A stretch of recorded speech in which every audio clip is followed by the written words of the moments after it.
E aí, galera, vamos falar um pouquinho de revisão da matéria, direito administrativo. Você que está se preparando para concurso, um tema que tem caído bastante: controle da administração pública.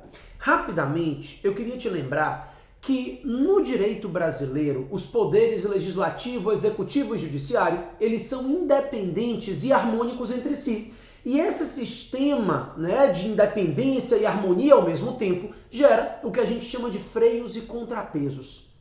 Então, o sistema de freios e contrapesos, ele permite que um poder controle os atos do outro poder. Então, nós temos os atos de um poder sendo controlados por outro poder. E esse controle da administração pública, ele então pode ser feito pela própria administração, pode ser feito pelo poder judiciário, pode ser feito pelo poder legislativo. Vamos lá, o que eu quero é fazer um apanhado teórico, É claro que a matéria você consegue aprofundar nas aulas que a gente tem disponíveis no SES, no livro, no Manual de Direito Administrativo, mas eu queria de qualquer forma fazer um apanhado um pouquinho sobre essa matéria.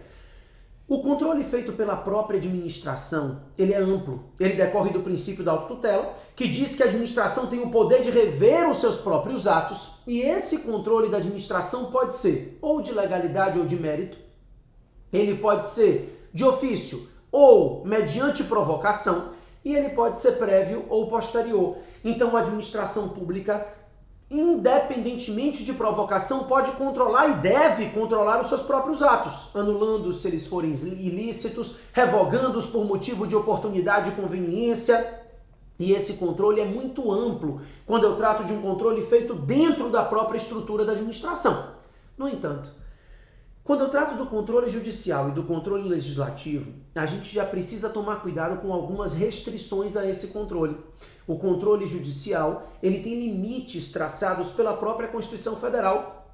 O artigo 5º, 35 da Constituição prevê o princípio da inafastabilidade de jurisdição, Então a gente sabe que toda atuação administrativa se sujeita a controle judicial, mas o controle judicial é somente de legalidade.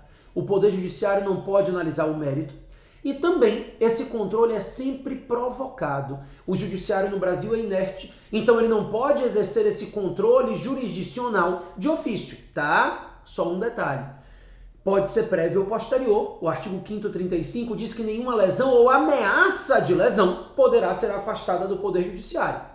Então é possível que esse controle judicial seja posterior, mas é possível que ele seja prévio. E aí ele vai se dar por meio de mandados de segurança, ações populares, ações anulatórias, Então existem várias ações específicas de controle da atuação administrativa pelo judiciário. É sempre importante a gente tomar cuidado com as ações constitucionais. O mandado de segurança, regulamentado pela Lei 12.016, o mandado de injunção, hoje pela Lei 13.300, Além disso, nós temos o habeas data, Lei 9.507, a ação popular 4717 e a ação civil pública, Lei 7347, são ações constitucionais que viabilizam esse controle jurisdicional sobre os atos da administração.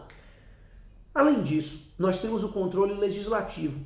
O controle legislativo a gente costuma dividir em dois grupos. O controle parlamentar direto, que é aquele controle feito diretamente pelo parlamento, pelo Congresso, pela Câmara, pelo Senado. E o controle feito com auxílio do Tribunal de Contas, que é órgão auxiliar do Poder Legislativo.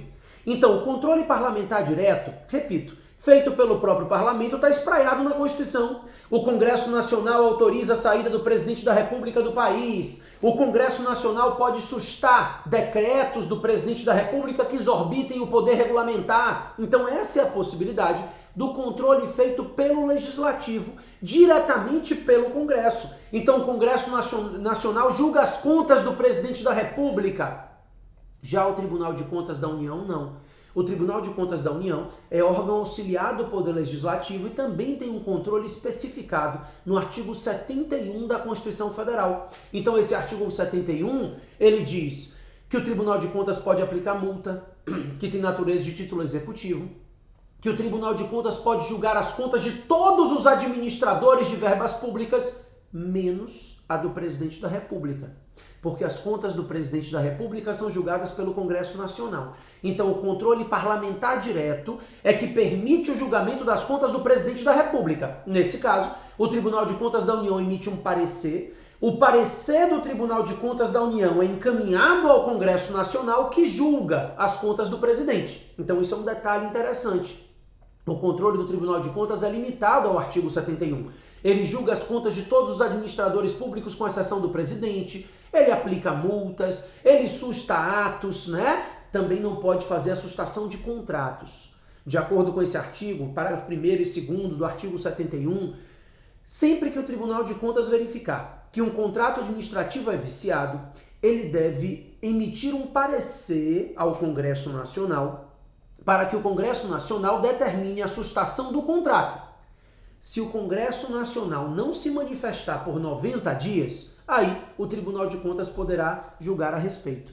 Então, a princípio, esse artigo 71 da Constituição Federal é o artigo preferido das provas objetivas de concurso quando se trata de controle, né? Os aspectos de controle feitos pelo Tribunal de Contas, que é controle legislativo, tá certo?